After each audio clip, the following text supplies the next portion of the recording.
Hey guys, Esther here. Hello, this is Tom. So today we're going to talk about recognize your level of crazy and manage it with EQ when dealing with how to really get someone. You mean get them? How are you going to get them? You're going to like grab onto them? What are you going to do? How are you getting? How are you going to get them? Such a kidder. But before we do, how do you guys like our hats? So I stole this hat from Tom because I wanted to really protect the skin now that I'm an old lady. Yeah. Well, I'm not saying yeah to that. I'm just saying, and I needed a hat to, protect the kepi up here, make sure I don't get too much sun. So let's get into it, shall we? So today's topic is all about how do you really get someone? And why did this conversation come up? So we're here at the park. We just needed some chill time today. And Seeking out Zen, just being in nature. And like every couple, Tom and I have our ups and downs, right? No, not us. Not us. We're perfect. So anyway. Well, it may not be perfect, but you know how that saying goes. We'll let you figure that one out.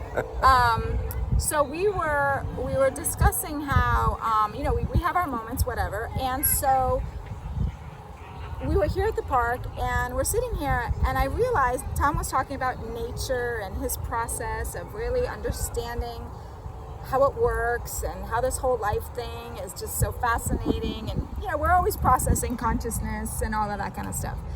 And so as he stopped talking, I got this download of, wow, he's just a guy, just a man who's trying to figure it out, just like I am. And he lives in his body and I live in mine. And because I live in mine and I can only feel my pain, my wins, my struggles, my happiness, I don't really live in his body. So I can't really get him, right? But that moment of just not intentionally, to be honest with you, and to be clear, usually we should have an intention about this, but I think in the moment of just having the zen and to having a little bit of space to just relax the mind and the heart, my heart actually opened up and I was able to truly see Tom as this really spiritual, seeking. And I've always known that about you. Can I explain to him, though, maybe where you got the insight? I was talking to her about there's some beautiful trees here. And there's one in particular here. I'll turn the camera around. It's right there in front of us. And it's a tree, that has a pretty large trunk. And the branches are kind of beat up. But I was looking at it going, that tree just is. There is no other. It's there. It continues to thrive. It continues to strive to be alive, and it's content just slowly growing.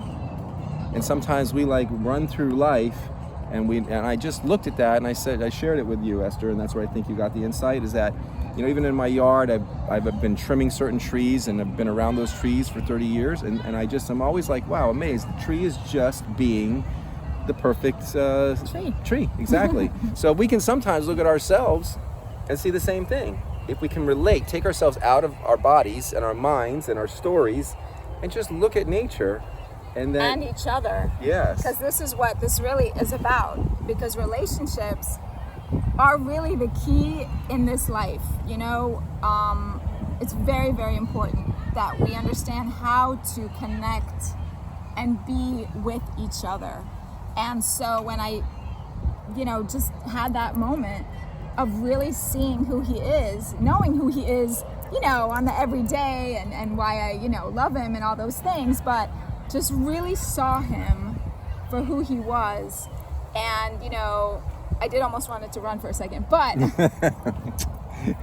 Isn't she beautiful? Just kidding. Isn't she beautiful? She's beautiful inside, outside, and energetically all around, spiritually too. So we have to keep it light. We got to keep it light. So anyway, I love this man for who he is and for who he is being, and so that's the lesson today, is to really if you can do it intentionally, to open up your heart to really get someone, and maybe sometimes just not intentionally get someone by just being open to hearing who they really are being, especially in the moments when you don't agree, because those are the moments that are really, really important. Yeah, important tests so that you get to practice what is elevating your awareness. Yeah. So with that, could we do our sayings? Yes. Okay, so we like to reveal to heal. When we know better, we do better. And what you resist persists. And when you know and understand yourself, the world will know and understand you too. And remember, what's the best that can happen? Okay, everybody. Bye.